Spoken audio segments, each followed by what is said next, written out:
That day, the four fairies were practicing their performance and doing some dance movements. While they were performing a backward movement, Muse and Salama accidentally bumped into each other. At the same time, Kobori also fell because she couldn't keep her balance, and Sylphie continued with her moves. Their greetings to the audience sounded unenthusiastic. Seiya said that their performance was really bad, and Isuzu commented that their movements were totally out of sync. Mawful suspected that they secretly hated each other. The fairies received a dinner invitation from Latifa. Salama thought they were all going to be fired, but Kobori was sure that wouldn't happen. They saw Sylphie lost in thought, looking at a tree that was supposed to be blooming more. Latifa called them over and immediately told them to try the dishes she had prepared. Sylphie happily devoured the food, and Muse asked if Latifa had invited them to dinner. Latifa explained that Seiya had told her about the fairies' struggles with their new performance. Muse scolded Salama for being rude by pulling out her phone while talking to Latifa. Salama apologized to Latifa, explaining that she just wanted to update her social media status. Latifa then asked if she was boring. Muse clarified that it wasn't like that and pointed out that Sylphie was happily eating. Muse also explained that Salama wasn't bored. She was just posting a status online. Salama asked Muse not to overreact because Latifa just wanted to have a heart-to-heart conversation. Latifa acknowledged that the fairies had been working together for less than 6 months. Muse explained that they had replaced the previous team who left at the same time. Latifa then mentioned that it was actually Mawful and the others who had initiated the dinner gathering. Salama joked that the fairies were like old men chatting while eating stew. Muse immediately scolded Salama, saying that Mawful was genuinely concerned about the fairies.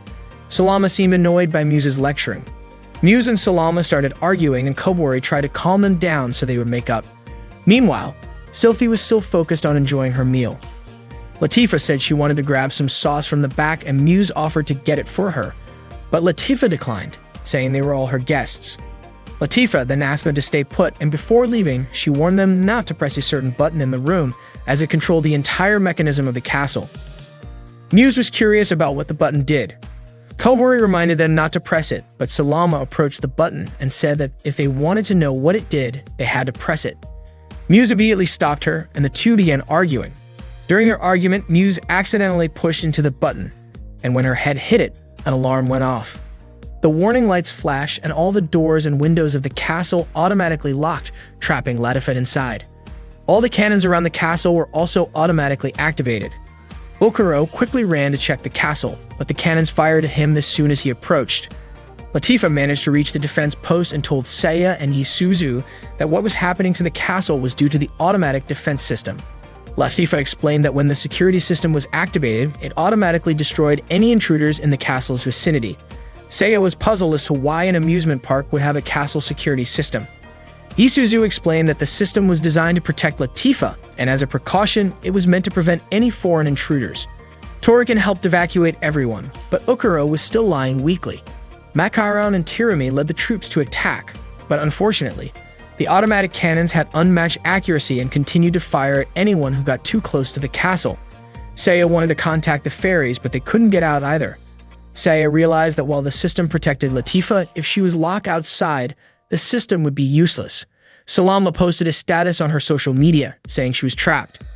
The system would automatically stop in 24 hours, so all they could do was wait until 9 p.m. the next day, as the system would attack anyone approaching the castle. Because of that, they would have to close the park the next day, even though it was a Saturday and they were expecting a surge in visitors. The war casualties from the castle cannons were immediately treated by Genjuro. Suddenly, Mawful decided to launch an airstrike by riding on Rubrum. Rubrum admitted that he was a home dragon and wasn't good at flying. Mawful didn't care, as finding a way out was the most important thing. He quickly swung his magic kendo and headed toward the top of the castle while the cannons shot at him. Mawful immediately swung his kendo again and released an electric attack to deflect the cannonballs. Rubrum was amazed by Mawful's skill, but unfortunately, he was hit by a cannonball and fell. All the efforts made by Mawful, Macaron, and Tirami were in vain. Isuzu said that the people inside the castle had to turn off the emergency switch. Tirami was frustrated, wondering why Isuzu didn't tell them earlier before they got beaten up. Isuzu mentioned that there seemed to be a secret passage beneath Latifa's room, and that was where they could turn off the emergency switch. Isuzu also said, based on the book she was reading, that it took 4 people to activate it. Apparently, Latifa didn't know about it beforehand. Isuzu then contacted Muse and the others. Isuzu told Muse to find a blue water pot in Latifah's room and turn it. After Muse turned it, the secret passage suddenly opened. Muse and the others quickly descended into the passage to find the emergency switch. They were confused as to why it required 4 people. After walking through the passage, they saw a wall with an inscription that read, "First Challenge." They opened the door only to find that the room was a karaoke room. They were shocked to discover there was a karaoke room inside the castle. The challenge was that the 4 of them had to sing and score a total of 300 points. If they failed, they would have to repeat it after receiving a punishment. Morphle and the others turned on the monitor to connect with the 4 fairies. When it was turned on, they were surprised to see Muse singing in the room. Isuzu explained that they had to go through a series of challenges to reach the emergency switch, and karaoke was one of them. They watched as Muse performed really well, and Latifah was confident they could pass this challenge. However, Isuzu said it wasn't certain because the machine would evaluate the total score of all 4 of them. If one of them was tone deaf, it would ruin the efforts of the others. Kobori joined in and sang, and her voice was actually pretty good for karaoke. Terumi mentioned that Kobori had hidden talent. Macaron realized that Kobori wasn't the innocent girl she thought. Kobori's score kept rising. Saya and the others enjoyed the song performed by Muse and Kobori. Next up was Sylphie. Her voice was pretty good, but it seemed like she was more focused on the choreography and her vocals. For that assessment, Sylphie wasn't really favored. Latifah hoped their evaluations would be fine, but her hopes were dashed when they heard Salama singing. Salama sang off-key with a flat voice and a slow tempo. Terumi finally understood why Salama always refused her karaoke invitations. Isuzu said that Salama needed at least 50 points for them to pass the challenge. The 4 of them sang together, but sounded off-sync because Salama's voice was off-key. After the song ended, Salama's score appeared. Unfortunately, Salama only scored 41 points and they failed the challenge.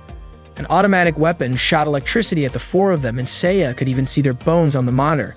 They repeated the song again. After Kobori, Salama, and Sylphie got their scores, they felt pessimistic because their total was still too low. Salama admitted that she was terrible at singing and feared they would fail again because her score was so small. Reluctantly, Muse had to get perfect score if they were to pass the karaoke challenge. Muse reassured Salama, telling her that she believed they could do it. Muse then stepped forward to finish her song. She sang beautifully with a calm demeanor and managed to captivate everyone watching her. Saya even praised her performance. Latifah also enjoyed watching Muse sing. Muse put in a lot of effort to sing well until she completed the song. When she finished, her score was 100 and their total score reached 301, meaning they passed the first challenge. The fairies were all very happy. Saya could hardly believe they got a perfect score, but Latifah had expected that Muse would pull it off. Unintentionally, Muse and Salama appeared to be very close, and when they realized it, Salama immediately thanked her. The door opened automatically, and they prepared for the second challenge. The second challenge required them to dance and score at least 300 points, or else they would face a heavy punishment. Kobori was shocked by the challenge, unlike Salama, who was ready to take it on. Morphle knew that Kobori would struggle with this challenge. Terumi commented that Kobori was a bit stiff, and Saya was curious why Kobori had been hired as a dancer. The music started playing, and Salama and Sylphie danced energetically. However, Kobori seemed to have trouble transitioning between dance moves. They continued dancing until the music ended. Muse, Sylphie, and Salama were able to move smoothly between the changes, but Kobori was often late when switching movements. When the music stopped, their scores appeared. Sylphie got 98, Salama and Muse both got 78, while Kobori only got 41. They failed and were immediately hit with a punishment. Flour rained down from the ceiling, and Kobori apologized to her friends. Just as Morphle had predicted, Kobori had trouble with the challenge. Latifah was disappointed as they had all tried their best. Saya remarked that this wasn't about emergency protocols, it was just absurd entertainment. Isuzu explained that according to the book, it seemed the place was originally built by the architects of the castle, who had created a system they saw as an amusement park. The fairies tried the dance challenge again, and unfortunately, their scores were still below 300, and they were hit with another flower punishment. Kobori felt incredibly guilty. Suddenly, Sylphie cheered everyone up. She danced even more energetically than before, inspiring her friends to do the same. In the end, they managed to score 302 and pass the second challenge. They were ecstatic and hugged each other. Saya sighed with relief that they had made it. Macaron mentioned that every challenge was based on the group's weaknesses. Latifa was truly moved because the four of them had passed another challenge, but Mawful reminded them that it was too early to relax since there were still more challenges ahead. The third challenge was typing speed. A sentence would appear on the screen, and they had to type it exactly. Salama, Sylphie, and Kobori managed to complete the task, but Muse failed. They immediately faced a punishment as a round tray landed on each of their heads. Saya said the punishment was brutal, and Tirami remarked that Muse was terrible at typing. Makarao noted that Salama was incredibly fast at typing. Once again, Muse failed to finish the sentence, and they all received another punishment. They tried again, but the text they had to type was long and complicated. They quickly started typing, and Salama sped through it. When they finished, Muse was scared they'd be punished again. But they succeeded this time because Salama's score exceeded the required limit. Sylphie and Kobori praised her.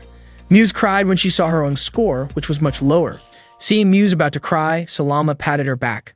The door to the room opened, and they had to prepare for the next challenge. The fairies seemed to be growing more united, and their teamwork was getting better. Tirami had initially thought they would give up quickly. The fourth challenge was the final one. They each entered a separate room. On the monitor, there was an instruction to sacrifice one member, and if the total votes of each person didn't surpass the others, those votes would be invalid. Above them was a deadly drill. Whoever received the most votes would be sacrificed to the drill, but if all of them got one vote or less, no one would die. This meant that if they voted for themselves, their chances of survival would be higher. Muse was confused about what she should choose. She then remembered the times they had spent together during the previous challenges, and she decided to sacrifice herself because she wanted to be on stage with all of them. Once Muse voted for herself, the drill stopped and the door opened. They all made it out alive. They hugged each other in joy because they had passed all the challenges. Latifa was even touched by the scene, and Saya remarked that it seemed like the original goal of the Sukiyaki party had been achieved. Together, the four of them pressed the emergency switch. After that, Saya asked everyone else, aside from the rescue team, to help prepare the area around the castle. The next day, the fairies performed for the visitors at Elementario. They danced with perfect coordination and energy. Their performance was amazing, and the audience applauded, clearly enjoying it. With only 21 days left, their target number was still 135,877 people short. The next day, Isuzu was asked to taste the latest croquette flavor made by Latifa. Isuzu really liked the taste. Latifa told her that the croquette she had just eaten was an orange-flavored croquette made using orange jam. She also mentioned that she was in the process of making a black tea-flavored croquette, which would be ready soon, and asked Isuzu to try it as well. Latifa shared that recently, whenever she opened the window, she could hear the laughter of both the guests and the performers. She then asked how Saya was doing, knowing he must be busy. Isuzu replied that Saya was working really hard. Latifa asked Isuzu to bring some croquettes to Saya as well since she wanted to hear his opinion. Suddenly, Latifa lost her balance and fell. Isuzu quickly caught her. Latifa reassured her that she was fine, saying that she just felt a little dizzy again. However, not long after, she fainted. Saya immediately rushed to the castle and asked Isuzu and Mawful about Latifa. Isuzu told him that she was sleeping. Saya then asked if Latifa had some kind of illness. Isuzu and Mawful remained silent, which made Saya even more suspicious. He pressed them further, asking why they refused to answer. Mawful eventually said that Latifa was fine and that she would recover soon after getting some rest. Then Mawful quickly left. Saya was sure that Isuzu knew something. Isuzu then revealed that people from the magical realm needed animus, the happiness and joy of Earth's inhabitants, to survive. She went on to explain something that had happened a long time ago. Back then, Maple Land was attacked by a dragon even larger than Rubrum. Even the combined strength of the royal army was not enough to defeat it. At that time, a wizard approached the king and offered to slay the dragon, but only in exchange for marrying the princess. The king had no choice but to accept the deal. As promised, the wizard defeated the dragon. Saya assumed that the wizard and the princess must have lived happily ever after. But Isuzu shook her head. She explained that the king couldn't bear to give away his daughter, so he broke his promise to the wizard. In his fury and mortally wounded, the wizard cast a curse upon the princess, one that drained her animus. That princess was none other than Latifa. The only way for her to stay alive was to send her to Earth and care for her in a place rich in animus. Saya finally understood the true purpose of Amagi Brilliant Park. If the park were to close, Latifa would die. That evening, Saya visited Latifa and asked how she was feeling. Latifa smiled and said she was fine after getting some rest. However, Saya looked troubled. Latifa could tell that Isuzu had told him about the curse. She had previously asked Isuzu to keep it a secret so Saya wouldn't worry. Latifa apologized for not telling him everything herself. She then asked about the park's condition. Saya said that everyone was working hard, but if things continued as they were, it might be impossible to reach the target number of visitors. Despite this, Latifa remained calm. Saya was puzzled. How could she be so composed when her life was on the line if the park were shut down? Latifa admitted that she wouldn't be able to hold on forever, but she had not lost hope. Saya found it strange. He had just told her how dire the situation was, yet she still believed in a miracle that might never happen. Latifa explained that a miracle had already happened. She pointed out that everyone in the park had changed because of Saya. The park was now filled with laughter from both the performers and the guests. Saya was confused. How could that be considered a miracle? Latifa said that while it might not seem significant to her, it was nothing short of a miracle. Saya then blurted out, saying that all Latifa ever did was lie in bed. He suddenly fell silent, as if lost in thought, remembering something from his past, perhaps a memory of a little girl similar to Latifa. Latifa noticed something was weighing on Saya's mind and asked him about it. Saya then asked if she was really okay. Latifa smiled, assuring him that she was fine and that the pain she felt was nothing compared to everything else. That day, Saya held a meeting with Isuzu, the fairies, Dornell, and Wanapi. He rejected every idea they proposed. Wanapi suggested extending the park's operating hours to 24 hours, thinking it could increase the number of visitors. However, Saya pointed out that while it might help in the long run, it wouldn't be enough to meet their deadline. Dornell then proposed a corporate event, but Saya dismissed it, saying it would take too long to reflect in their visitor count, and they were running out of time. Right now, the most important thing was reaching their quota. The fairies suggested a 0 yen admission campaign, but Saya argued that it wasn't much different from the 30 yen promo, and it would only put more financial strain on them. Frustrated, Saya angrily reminded them that they needed a simple yet effective idea to reach the remaining target of 134,000 visitors by July 31. After the meeting, Wanapi was confused and frustrated, wondering why Saya reacted so harshly despite their efforts to help. Salama even considered launching an online campaign against him. Kobori questioned if something had happened to Saya. Dornell speculated that he was feeling cornered because of the looming deadline. While they discussed Saya, Sophie was busy reading comments on the carousel dance video she had uploaded. Kobori joked that people would be shocked to hear about a young professional losing hope in his job. Salama even posted on social media calling Saya an incompetent newcomer who had taken control of everything. Before they knew it, their workday was almost over. Days continued to pass, and although the number of visitors at Amagi Brilliant Park was increasing, it was still uncertain whether they could reach the target by July 31. Saya kept racking his brain trying to come up with a way to bring in more visitors and meet their goal. Time was ticking and everyone at the park was working hard. Despite their efforts, the growth in visitor numbers remained slow. Saya continued evaluating each employee's performance daily, making adjustments to improve efficiency. By July 19, Malful came into Saya's office and commented on how Saya had been isolating himself lately. Saya snapped, saying that if they continued like this, they wouldn't meet their goal. Malful was surprised by how stubborn Saya was being. Isuzu pointed out that everyone was working hard, but Saya coldly responded that they were supposed to effort without results was meaningless. Malful reminded him that Saya himself had once said he would do whatever it took to get even a single extra visitor. Saya, frustrated, shot back that such a naive way of thinking was exactly why they weren't seeing results. Angered, Malful grabbed Saya by the collar. Saya then lashed out, saying that while the park's performers could always find jobs elsewhere if the amusement park closed, it was different for Latifa. Her fate was tied to the park's survival. Malful immediately asked if Isuzu had told him, and she admitted that she had. Without another word, Malful let go of Saya and walked away. Later that night, Saya was still lost in thought at home. Aisu noticed and asked if his job was exhausting. Instead of answering directly, Saya asked Aisu if she found being a magazine editor difficult.